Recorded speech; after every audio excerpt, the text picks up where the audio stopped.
The Oracle Jet's Auto MilQ helps you achieve professional-level, silky microfoam, whether you use dairy, soy, almond, or oat. Here's everything you need to know about milk texturing with Auto MilQ.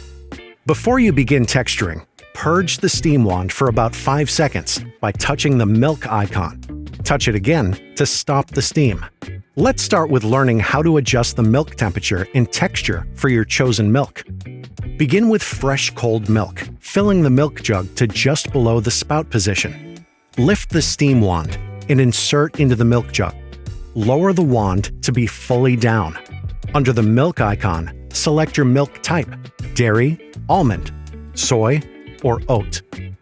If using alternative milks to regular dairy, due to their fat and protein structure, these will require different steam pressure, temperature, and duration to create silky microfoam, ideal for latte art. While alternative milks are harder to texture and overheat easily compared with regular dairy milk, the Oracle Jet's Auto MilQ function makes milk texturing easier than ever.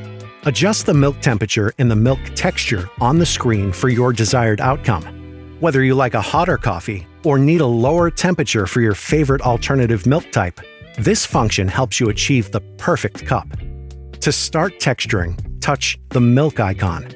The screen will display the temperature of the milk as it heats.